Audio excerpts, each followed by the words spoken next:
విజయవాడ ప్రజల కష్టాలను చూసి గుండె తరుక్కుపోతుంది.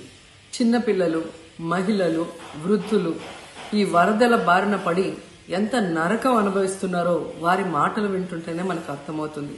కనీసం చిన్నపిల్లలకి పాలు అందటం లేదు, రోజుల తడబడి తాగేదానికి నీళ్లు అందటం లేదు. ఈరోజు ఎంతమంది వరదల్లో కొట్టుకుపోయారో అర్థం కాని పరిస్థితుల్లో అందరూ కూడా బాధపడుతూ ఏడుస్తూ ఉన్నారు. నిజంగా ప్రజలు ఇన్ని కష్టాలు పడటానికి, ఇంతమంది ప్రాణాలు పోవటానికి ఈ రాష్ట్ర ప్రభుత్వం కారణం కాదని నేను అడుగుతున్నాను. ముఖ్యంగా మంత్రుల విహారయాత్రలు, హాలిడేస్ ఎంజాయ్ చేయడంలో ఉన్న చిత్తశుద్ధి రాష్ట్ర ప్రజల మీద లేదు అని నేను గట్టిగా చెప్పగలను. ఇదేదో నేను విమర్శించడానికి చెప్పటం లేదు. 28వ తేదీనే 30వ తేదీలో వర్షాలు రాబోతున్నాయని చెప్పి వాతావరణం సమాచారం ఇవ్వటం జరిగింది ప్రభుత్వానికి. అయినా కూడా ముఖ్యమంత్రి గాని, మంత్రులు గాని ఎటువంటి సమీక్షలు చేయకుండా, ప్రజల్ని అప్రమత్తం చేయకుండా నిర్లక్ష్యం వహించడం వల్లే ఈరోజు ఇన్ని లక్షల మంది వరద నీళ్ళల్లో మునిగిపోయారు. ఇంతమంది ప్రాణాలు పోగొట్టుకున్నారు. ఎంతమంది తిండి లేక, కరెంటు లేక, తాగునీళ్లు లేక, పసిబిడ్డలకి పాలు లేక ఎంత అవస్థలు పడుతున్నారో మనం అందరం కూడా గమనిస్తున్నాం.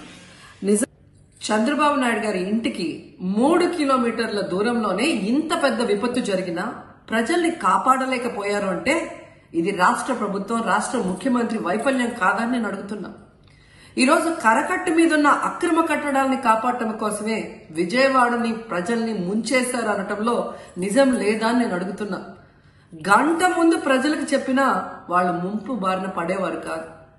వాళ్ళని అప్రమత్తం చేసి ఒక సేఫ్ అయిన ప్లేస్కి పంపించున్నా ఈరోజు ఇన్ని లక్షల మంది, దాదాపుగా 3 లక్షల మందికి పైగా 4 రోజుల పాటు కరెంటు లేకుండా, తిండి లేకుండా, చిన్న బిడ్డలకి పాలు లేకుండా ఈ విధంగా నీళ్లలో మునిగి అవస్థలు పడాల్సిన అవసరం లేదు. దురదృష్టం ఏంటంటే ఈ రాష్ట్ర ముఖ్యమంత్రి నుంచి మంత్రుల వరకు ఎప్పుడు ఫ్రైడే వస్తుందా, ఎప్పుడు హైదరాబాద్కి వెళ్దామా, లేదా ఎప్పుడు విహారయాత్రలకు వెళ్దామా అని ప్లాన్ చేసుకోవడంలోనే చిత్తశుద్ధిగా ఉన్నారనేది ఈ 5 రోజులు మీరు చూస్తే మీకే అర్థమవుతుంది. 30వ తేదీ భారీ వర్షాలు వస్తాయని ముఖ్యమంత్రి గారికి, మంత్రులకి 28వ తేదీనే వాతావరణ శాఖ సమాచారం అందించినా ఎటువంటి సమీక్షలు లేదు, ఎటువంటి ముందస్తు జాగ్రత్తలు లేదు, ప్రజల్ని కాపాడాలన్న చిత్తశుద్ధి లేదు అనేది స్పష్టంగా అర్థమవుతుంది. ఎందుకంటే ఈ రోజుటి వరకు 4-5 రోజులు ప్రజలకి తిండి అందించడంలో ఈ ప్రభుత్వం విఫలమైంది. కనీసం ఇది జరిగినప్పుడు సీఎం గారు పనిచేయట్లేదు, వయసు అయిపోయింది. డిప్యూటీ సీఎం గారు, పంచాయతీరాజ్ శాఖ మంత్రి గారు కనీసం తన శాఖను అప్రమత్తం చేసి ప్రజల్ని కాపాడాల్సిన బాధ్యత ఉన్నా ఈ రోజు 5 రోజుల వరకు ఆయన అసలు విజయవాడ వైపే రాలేదు. ఇక ఆ కాన్స్టిట్యున్సీ ఎమ్మెల్యే ప్లస్ రాష్ట్ర మంత్రి లోకేష్ గారు మొత్తం మునిగిపోయి మంగళగిరి, విజయవాడ అల్లల్లాడిపోతుంటే ఆయన హైదరాబాద్ లో ఎంజాయ్ చేస్తున్నారు. ఇక హోంమంత్రి గారు తెలిసిన సంగతే. ఇక మున్సిపల్ శాఖ మంత్రి నారాయణ గారు ఈరోజు విజయవాడని ముంచేసింది ఈ మున్సిపల్ శాఖ నిర్లక్ష్యం కాదని నేను అడుగుతున్నా. ప్రజల్ని సురక్షిత ప్రాంతాలకు తరలించే విధంగా ఈ నారాయణ గారు రివ్యూ చేయకపోవటం వల్ల ఈరోజు లక్షలాది మంది నీళ్లలో మునిగిపోయారు. వాళ్ళందరూ కూడా ప్రభుత్వం ఎప్పుడు కాపాడుతుందా అని ఎదురు చూస్తున్నారు. అయినా వీళ్ళకి పట్టింపు లేదు. ఇక రామానాయుడు గారు ఇరిగేషన్ మంత్రి, కనీసం ముందస్తు రివ్యూలు లేదు. కనీసం వరదలు వచ్చి ప్రజలు మునిగిపోతుంటే బోట్లను కూడా కొనుగోలు చేసో రెంట్కి తీసుకొని ఆ ప్రజల్ని తరలించే కార్యక్రమం ఆయన కూడా చేయలేదు. ఇక ఎప్పుడు వరదలు వచ్చినా, భారీ వర్షాలు వచ్చినా ముఖ్యమైన శాఖ రెవెన్యూ శాఖ. అనగాన సత్యప్రసాద్ గారు ఈయన విహారయాత్రలో ఎంజాయ్ చేస్తున్నాడు. కనీసం పునరావాస కేంద్రాలు ఏర్పాటు చేయాలి, మరి ఆ ప్రజలకి పాలు, తిండి అన్ని అందించాల్సిన బాధ్యత ఉన్నా ఏం పట్టించుకోలేదు.